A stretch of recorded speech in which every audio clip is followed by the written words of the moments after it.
Bonjour à tous, ravi de vous retrouver pour un nouveau numéro de votre JT. Nous sommes le vendredi 4 mars. Tout de suite, les titres. Près d'un an après sa première ouverture, le centre de vaccination de Vélizy a fermé ses portes. Lundi 28 février, nous étions sur place. Lors du conseil municipal du 16 février, les élus vélysiens ont voté le plan handicap pour les années 2022 à 2025. Stéphane Lambert, élu en charge du handicap, nous en dit plus.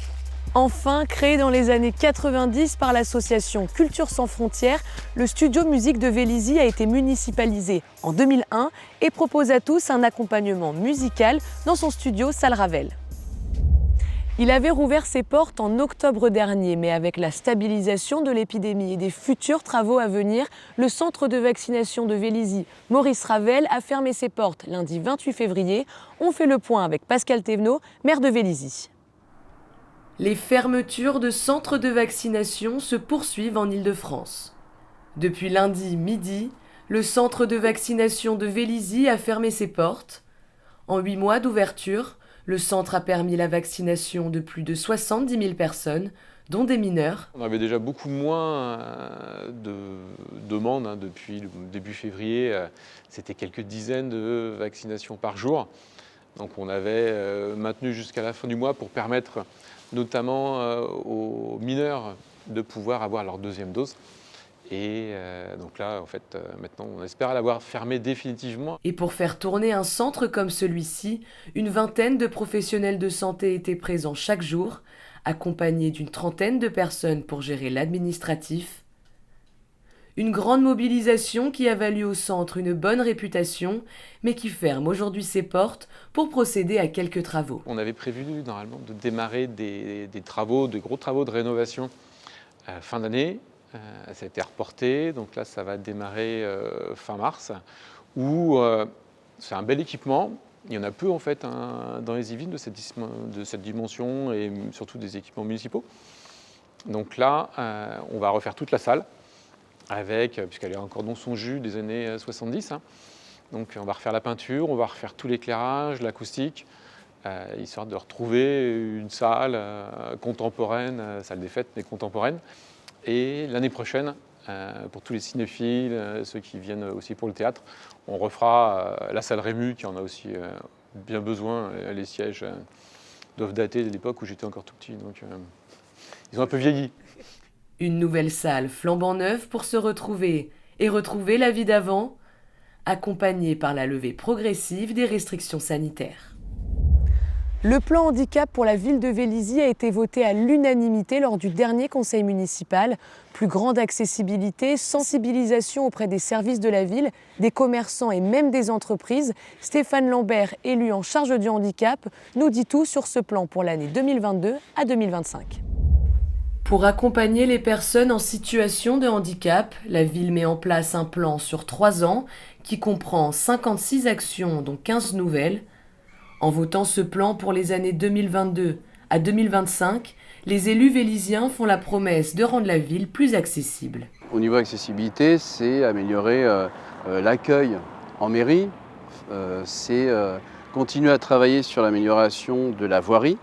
On a notamment sensibilisé les conseillers de quartier et on a même fait des visites de quartier pour voir tout ce qui n'allait pas, tout ce qu'il fallait améliorer. On a fait le quartier Louvois, on a fait le quartier Mozart. Et là, normalement, je me suis engagé à rencontrer les autres conseillers de quartier pour qu'on puisse faire des visites et voir tout ce qui pourrait être amélioré. L'accessibilité aussi, ça passe par les élections. Comment bien voter?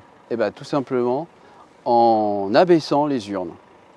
C'est très bête, c'est très simple, mais le simple fait de baisser l'urne permet à chacun de voter sereinement. Et s'engagent également à intensifier la sensibilisation auprès des commerçants, mais également des services de la ville, en formant le personnel. C'est apprendre à mieux accueillir en fait, quel que soit le handicap, que ce soit le handicap moteur, que ce soit les personnes, les autistes par exemple, que ce soit les malvoyants, les personnes malentendantes, une personne Alzheimer, Parkinson, enfin il y a vraiment tout type de handicap. Donc il faut apprendre à toute la population à gérer toutes les personnes qui sont en situation de handicap et à vivre ensemble, tout simplement. Avec ce plan, la ville s'engage à simplifier la vie de toutes les personnes en situation de handicap et est ouverte à toute proposition. Contactez Stéphane Lambert par mail ou par téléphone. Avec un nom comme le sien, Ronan Doré était prédisposé à la musique. Ce régisseur studio de l'Espace Jeunesse vous accompagne des répétitions jusqu'au concert, allant même jusqu'à l'enregistrement. Lundi soir, c'est le duo Snuggle and Marple qui s'est prêté au jeu des répétitions avant l'enregistrement d'un EP samedi.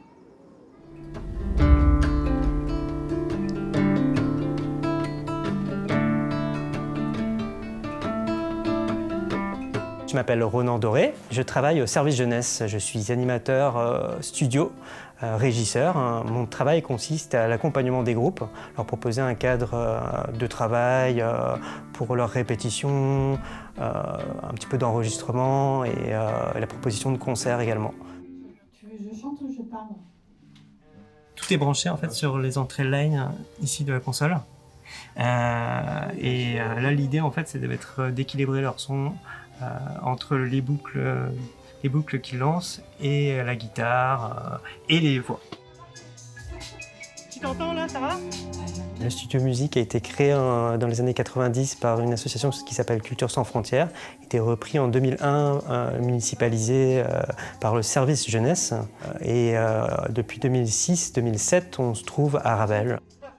C'est aussi un lieu de rencontre, le studio de répétition.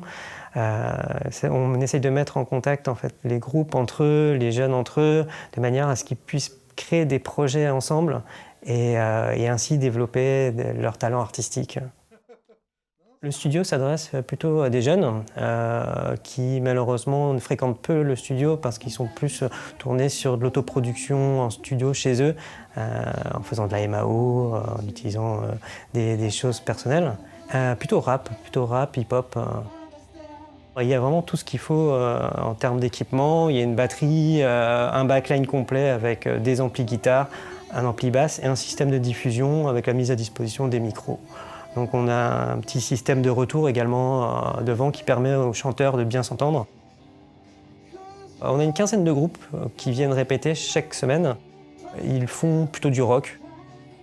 Les groupes qui viennent ici sont des groupes plutôt de quarantenaires qui viennent se faire plaisir après leur travail. On a récupéré en fait des groupes de sociétés, style Dassault, Thales. Moi je suis là pour les encadrer et les sonoriser. On les enregistre ce samedi et donc ce soir ils viennent se préparer dans le but d'enregistrer un EP, 4 titres.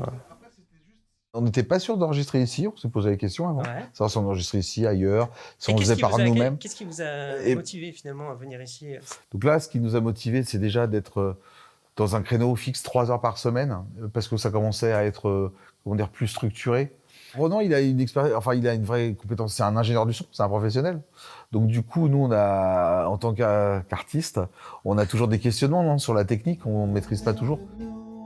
Ce groupe, par exemple, Snuggle and Marple, on va masteriser leurs boucles. Donc c'est vraiment quelque chose qui est proposé particulièrement en fait, pour eux. Votre JT est maintenant terminé. Merci beaucoup de l'avoir suivi. Je vous donne rendez-vous la semaine prochaine, vendredi 11 mars, pour de nouvelles actualités.